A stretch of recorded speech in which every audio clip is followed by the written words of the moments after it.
un pedazo de tierra del oriente salteño. Allí no hubo alambrado.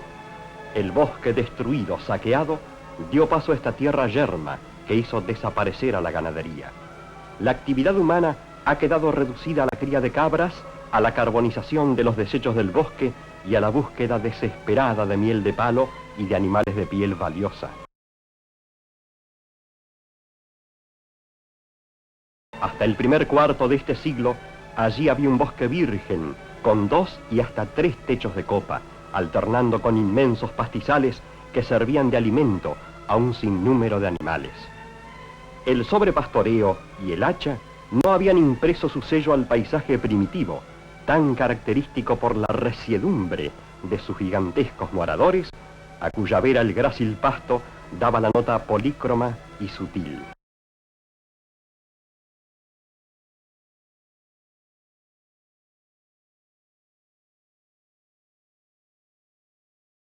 Señores del bosque eran el quebracho blanco, con su rigidez varonil y altanera, cuya corteza añosa cubre la blancura de su carne, tan apetecida más tarde para su industrialización. El guayacán, voz indígena que bautizara este árbol del segundo estrato boscoso, dice con su presencia de la promesa de su flor amarilla, con perfume a naranjas. Su corteza le define categóricamente. Señor del bosque, el quebracho colorado es el árbol reclamado por sus múltiples cualidades. Su corteza atesora el rojo vigor de su madera, materia prima que mueve fábricas y ferrocarriles, que da vida y trabajo.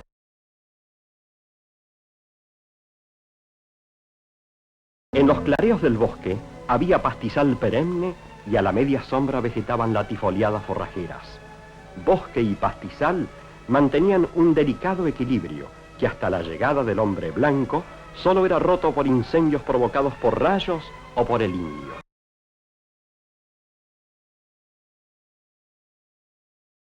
La quemazón del bosque da origen a los llamados campos o quemados, que son pastizales puros de pasto crespo, cola de zorro, aibe y cimbol.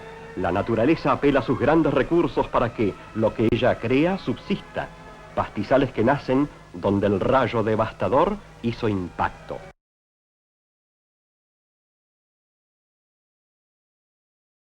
El gaucho fronterizo elegía pastos y aguadas y fundaba un puesto de ganadería mixta. Para endulzar sus alimentos, meliaba, recogía miel silvestre y la almacenaba. Los animales de piel valiosa eran presa de sus continuas cacerías. Mataba para defender sus manadas y para comerciar las pieles. Antas, chanchos y gatos del monte, corzuelas, leones, zorros, tigres, etc., caían ante su habilidad de cazador. Así proliferaron luego los roedores al desaparecer sus enemigos naturales. Más tarde entraría un habitante nuevo del bosque, la vizcacha, gran destructora de pastizales y estratos inferiores. La piel de los grandes carniceros queda como recuerdo del bosque virgen. Ellas también son producto de una época pasada. Fue la ganadería la primera actividad humana de gran envergadura. Avanzó dentro del bosque porque el producto, el vacuno, se locomovía por sí mismo. El rancho del ganadero, enclavado en medio del bosque, oasis de esos pioneros que escalonaron la grandeza en distintas regiones de la patria, emplea en su construcción casi exclusivamente productos del monte. Horcones, tirantes y largueros son de quebracho colorado, lo mismo que los guardapatios, los corrales de palo a pique, el enmarcado de los pozos, los morteros, etc.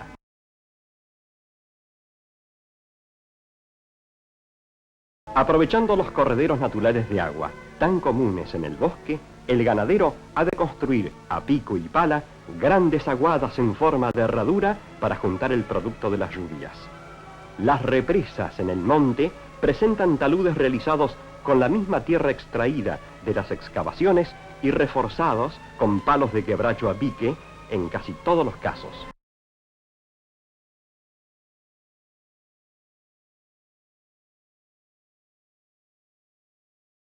La hacha de los lugareños entra en gran actividad con la llegada del ferrocarril, que acorta distancias, imprimiendo así un ritmo devastador a la tala de los bosques. quebrachos y más quebrachos serán reclamados por el consumo, explotándose el bosque en forma despiadada e irracional.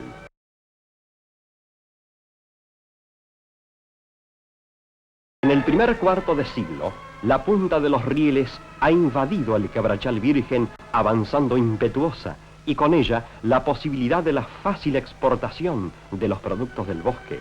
El ferrocarril será consumidor permanente de durmientes y leña, incentivo económico en detrimento del bosque. Todos los años el quebracho fructifica y sus semillas germinarán en la época de las lluvias.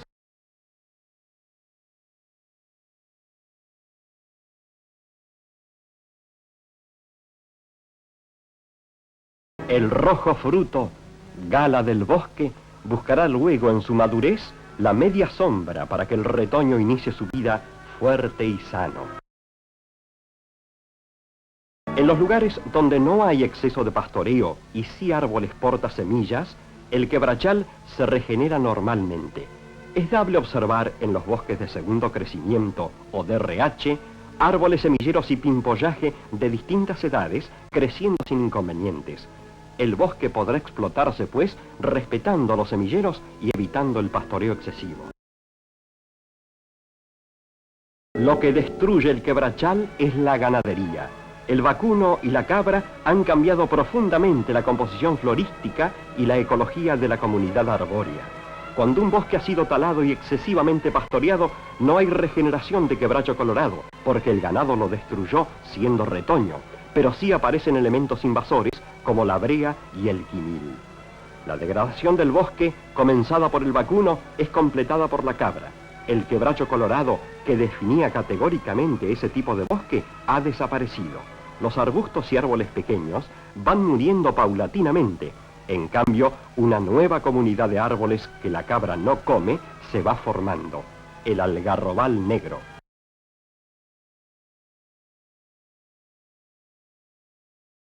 En bosques donde no ha entrado el hachero, mas hubo un evidente sobrepastoreo, se aprecia de inmediato la total destrucción del pastizal y de los estratos inferiores que antes lo cubrían.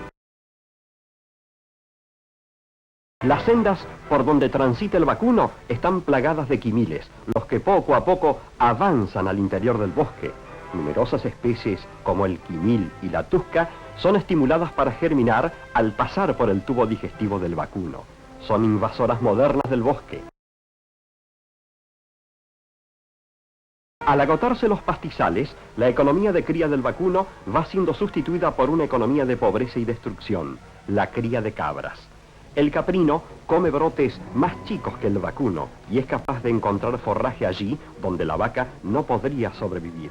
No deja arbusto intacto, excepto el ancoche, y los retoños de las especies forestales están mutilados o crecen en forma tortuosa.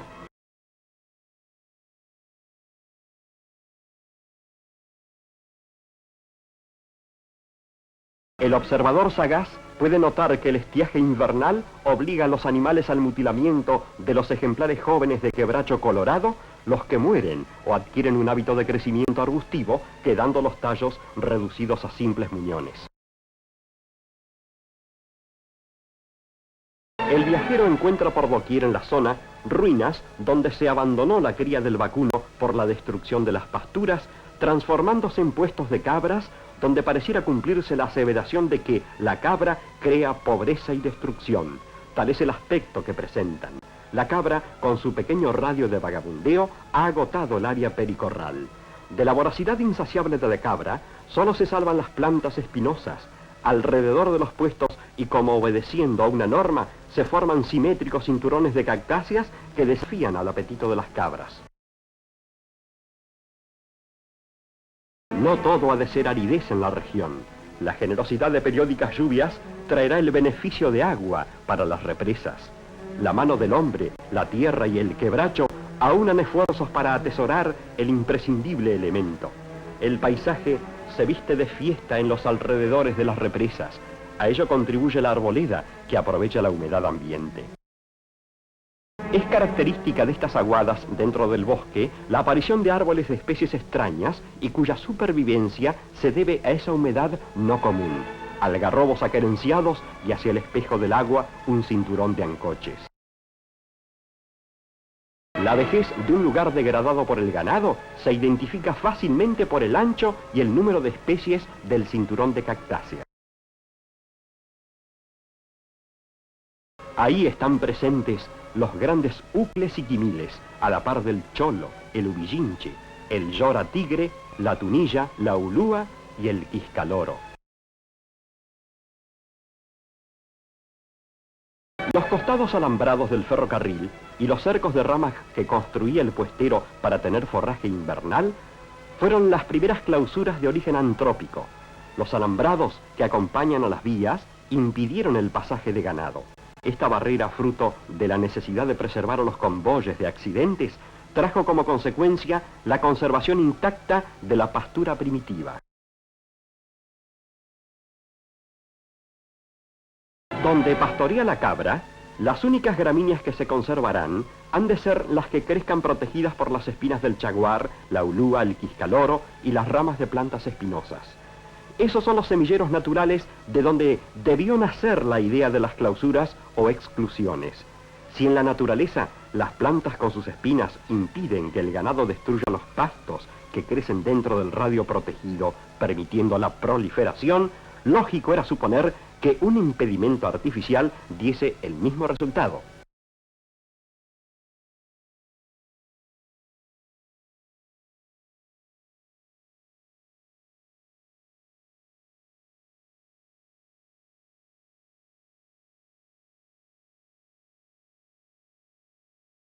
He aquí una clausura científicamente realizada. En el mismo terreno donde las pasturas han desaparecido, una compacta valla de ramas ha cercado un área impidiendo el paso de animal alguno. Las ramas dividen y delimitan la exuberancia de un pastizal que ha nacido protegido de la voracidad del ganado, permitiendo de esa forma que se multiplique naturalmente. Dentro de la clausura existe una subdivisión de áreas, una donde se ha eliminado totalmente el bosque y la otra donde se lo conserva. En una se aprecia un mayor desarrollo y proliferación de gramíneas. Han reaparecido especies como el cimbol, pasto crespo y sorguillo, que se creían ya extinguidas en la región. La cola de zorro, otra gramínea, ha alcanzado un tamaño desacostumbrado. Las clausuras permiten asimismo que las especies forestales a las que el ganado hiciera crecer en forma defectuosa adquieran fuste erecto. Donde el bosque no ha sido eliminado, hay pocas gramíneas, son bajas y predominan las latifoliadas. Las clausuras científicas del área chaqueña tienen 10 años de edad y ese tiempo ha sido suficiente para probar que las pasturas se recuperan a corto plazo, los suelos aumentan su contenido en humus y la regeneración natural del bosque es perfectamente viable, restableciéndose el equilibrio bosque-ganadería.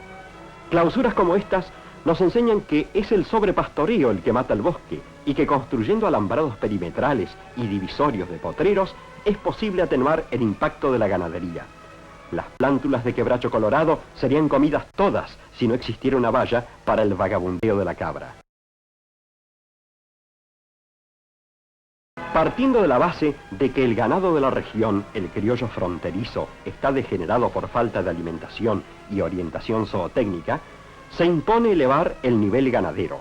La zona tiene experiencia de muchos años en la mestización de ganado criollo con holando argentino, de Hereford con cebú, de criollo con Aberdeen Angus, etc., pero este mejoramiento solo tendrá objeto si previamente se han recuperado las pasturas.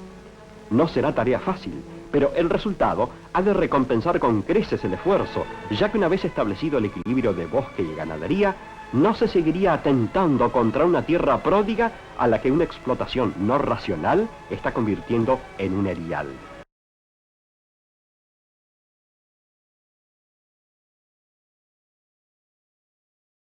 Una inteligente política estatal puede devolver el optimismo al fronterizo, y en ese momento veremos de nuevo esos atardeceres del quebrachal, en el que el sol filtra sus rayos por las copas de los gigantes del bosque mucho antes de llegar al horizonte.